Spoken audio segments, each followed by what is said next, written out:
Fala pessoal, tudo bem? Meu nome é Lucas, estou aqui representando o grupo da Juliana, da Maria Vitória, da Beatriz e também do Natan, que no nosso trabalho final a gente decidiu analisar as demonstrações financeiras da Multiplan, que é uma das maiores gestoras de shoppings aí do Brasil, tem mais de 20 unidades espalhadas pelos maiores mercados aí do cenário nacional e também atua na área de incorporação imobiliária, com investimentos em empreendimentos tanto residenciais quanto comerciais. Acho que vocês podem já ter visto aí o logo deles, tanto no Shopping Santa Úrsula quanto no Ribeirão Shopping aqui em Ribeirão.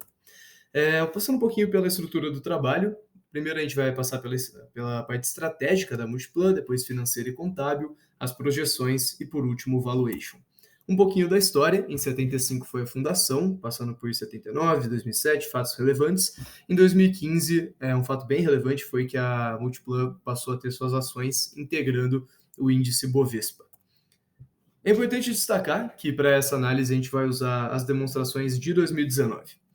Passando um pouquinho pela parte da estratégia, a gente tem a nossa análise SWOT, que leva em conta forças, fraquezas, oportunidades e ameaças, fatores internos e externos, passando por cada um deles. Com as forças, a gente destacou o goodwill da marca, o domínio do mercado e o foco nos investidores que a gestão apresenta. Como fraquezas, o crescente endividamento da empresa, oportunidades, o investimento em inovação, que cabe esse tipo de ação, e também aquisições ali, trabalhar no mercado de M&A. Como ameaças, a gente vê muita alteração no padrão de consumo que vem acontecendo nos últimos anos. Falando da parte financeira e contábil, destacando primeiro o desempenho operacional da Multiplan, quando a gente fala de lucro líquido, ele se manteve praticamente no mesmo patamar do ano anterior, 2018.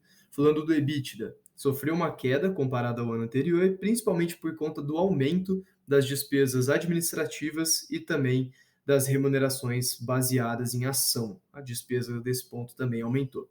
Falando do caixa líquido, a gente fez ali o confronto dos caixas equivalentes de caixa com a dívida bruta e mostrou que a dívida líquida aí chega a quase 2,5 vezes o EBITDA de 2019.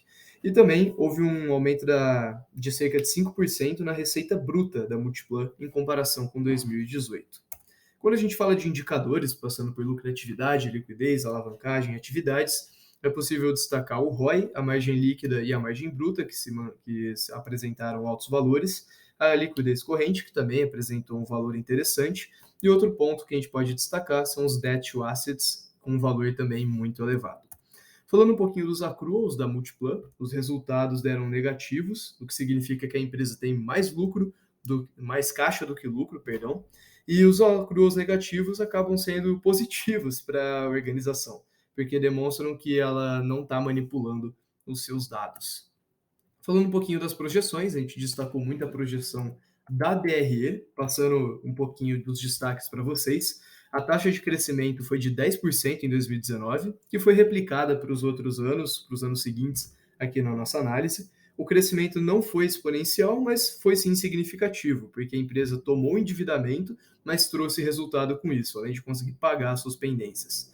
E esse crescimento se deve muito ao aumento das vendas, que investigando a gente descobriu que foi por conta das melhorias contínuas que os lojistas realizavam ali nos seus pontos comerciais, o que fez a gente constatar que a Multiplan tem um cenário positivo, já que está sendo capaz de gerar lucro e sua situação financeira se mostra estável. Falando um pouquinho de valuation para finalizar, a gente utilizou a técnica de valuation por múltiplos, que leva muito em conta a comparação com outras empresas do mesmo setor, com concorrentes, e também a gente dá ali um destaque para o PL da Multiplan, que depois, comparando com outras empresas, se mostrou alto. E a gente chegou no valor da empresa em 2019, que a gente estima que seja algo em torno de 19,48 bilhões de reais. Quando a gente fala da recuperação pós-pandemia, destacando ali o cenário pré-pandemia com pós, 2019 versus 2022, a gente tem que a retomada veio mais rápido do que o esperado, mesmo que os juros venham aumentando recentemente, o que atrapalha na avaliação da empresa, diminui o seu valor de mercado, mas isso acontece para os seus concorrentes também, é um risco sistêmico.